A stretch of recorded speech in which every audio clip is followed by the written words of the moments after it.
Halo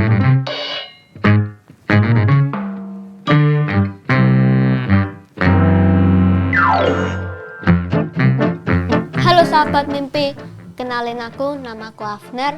Selamat datang di episode Ruang Impian yang pertama.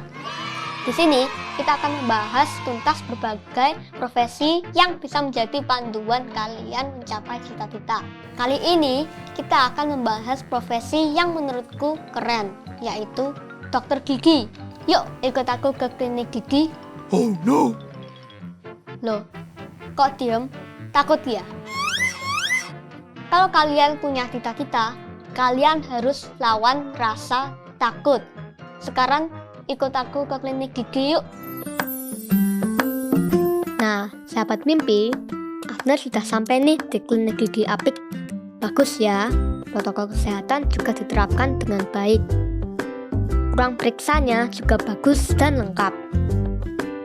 Sebelum periksa, aku sempat ngobrol dulu nih, sekalian konsultasi. Pas periksa, dokter giginya juga menjelaskan secara detail banget. Sahabat mimpi, jangan lupa untuk rutin ke dokter gigi minimal 6 bulan sekali ya. Wah, setelah ini aku jadi makin penasaran nih, gimana ya rasanya jadi dokter gigi.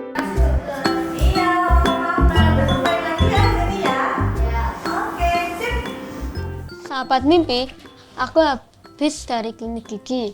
Nggak bohong sih, tapi awalnya aku takut. Tapi ternyata dokter gigi itu nggak seserem kayak orang-orang bilang. Malah, aku penasaran sekali sama profesi dokter gigi. Bisa nggak sih belajarnya? Sekolahnya di mana? Ngapain saja? Biar nggak penasaran, yuk kita kenalan sama Kak Dokter Sally. Halo Kak Dokter.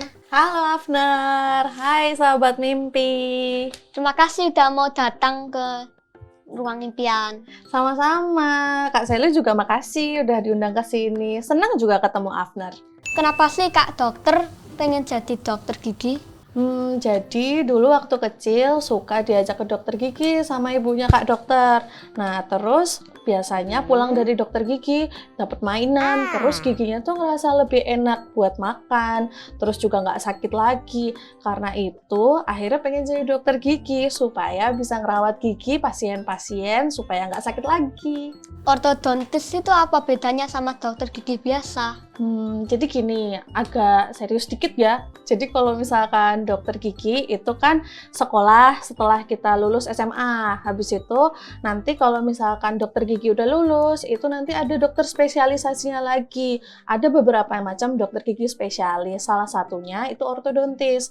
Nah, bedanya sama dokter gigi biasa, kalau misalkan dokter gigi ortodontis itu lebih spesifik ke merawat, merapikan gigi, terus membenarkan gigi yang atas sama bawah itu supaya pas buat ngunyah sama buat berfungsi itu lebih enak.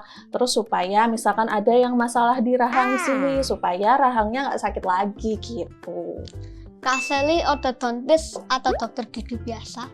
Jadi kalau Kak Sally itu kemarin habis lulus dokter gigi terus sekolah lagi jadi dokter spesialis ortodontis sekarang. Nah, pilih jadi ortodontis.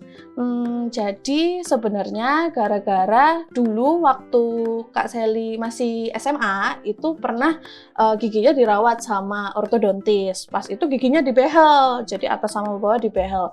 Terus gigi yang dulu awalnya gingsul, nggak rapi, terus ngunyah nggak enak, itu akhirnya setelah perawatan sama ortodontis itu giginya jadi lebih enak, terus juga akhirnya jadi giginya lebih bagus gitu. Nah dari situ akhirnya Kak Sally pengen supaya gigi-gigi orang di Indonesia ini misalkan ketemu sama Kak Sally nanti giginya bisa pada rapi semua, terus kalau misalkan ngunyah lebih enak gitu.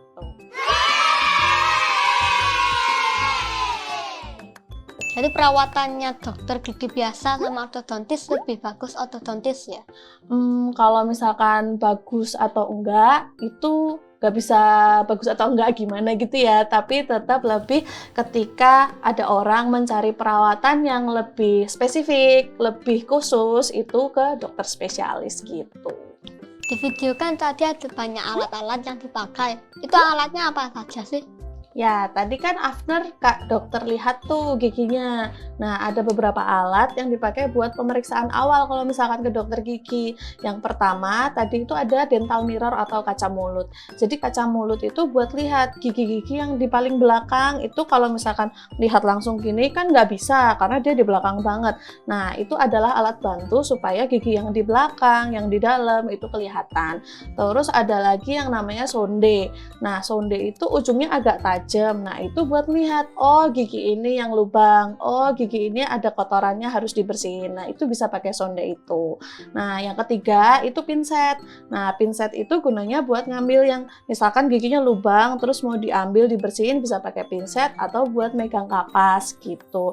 Biasanya ada satu alat lagi namanya ekskavator. Nah, itu ekskavator itu bentuknya kayak sendok tapi kecil. Nah, itu buat bersihin lubang gitu. Berarti yang paling sering dipakai itu kaca mulut ya? Iya, jadi yang pertama dan harus ada di tempat dokter gigi itu kaca mulut. Karena kalau nggak pakai itu, nggak kelihatan nanti giginya. Dulu sakit nggak sih kalau diperiksa dokter gigi? Kalau misalkan pengalaman Kak dokter, itu misalkan ke dokter gigi malah karena awalnya giginya sakit.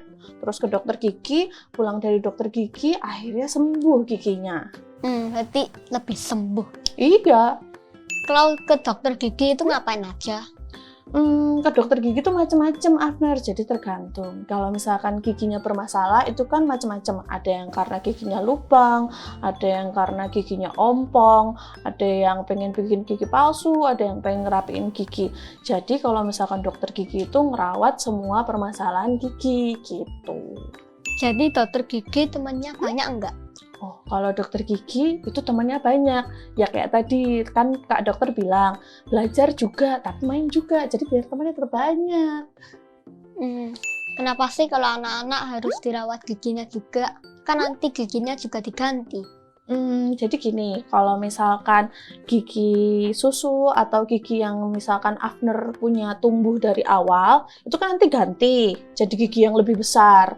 Nah, kenapa yang gigi sebelumnya tetap harus dirawat? Jadi kalau misalkan gigi penggantinya itu nanti mau tumbuh, itu harus ada gigi yang sebelumnya supaya sama kayak Google Map atau peta. Jadi misalkan gigi ini mau tumbuh, yang ngarahinnya itu adalah gigi yang sebelumnya, jadi gigi yang lama gitu. Kalau giginya udah hilang duluan atau giginya lubang yang waktu gigi susu, akhirnya gigi yang setelahnya nggak tahu mau jalan kemana. Akhirnya itu yang bikin akhirnya giginya berantakan, ada yang lebih maju, ada yang lebih ke belakang gitu. Kalau jadi dokter gigi selain di klinik prakteknya di mana saja?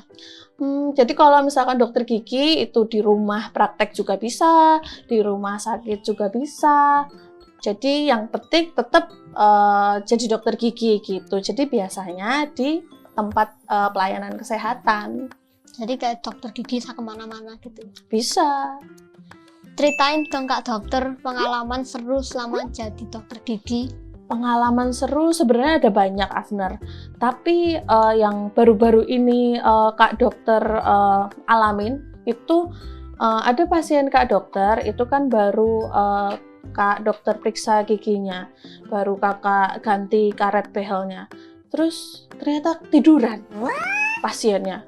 Jadi tuh ketiduran sampai disuruh buka mulut aja. Jadi benar-benar tidur gitu di situ. Makanya Kak dokter gini, oh apa Kak dokter terlalu halus ya megangnya kok bisa sampai ketiduran gitu. Jadi perawatnya Kak dokter sampai mas buka mulutnya. Itu juga sampai beberapa detik, terus kayak beberapa kali baru akhirnya bangun gitu. Tadi Afner ketiduran nggak? Enggak. Berarti kurang lama. Besok tante periksa lagi agak lama ya. Mungkin nanti tidur. Biar gak takut. Iya. Nah, terakhir nih ya Kak dokter, pesan-pesan dong untuk anak-anak Indonesia yang punya cita-cita pengen jadi dokter gigi.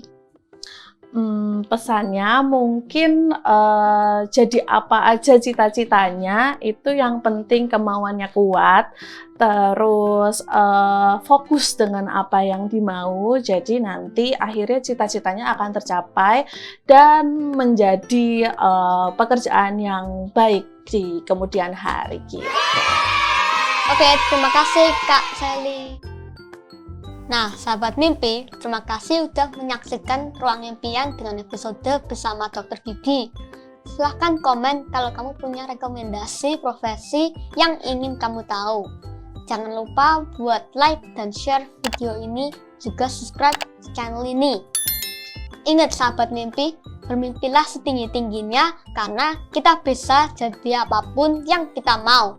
Bye-bye, sampai jumpa.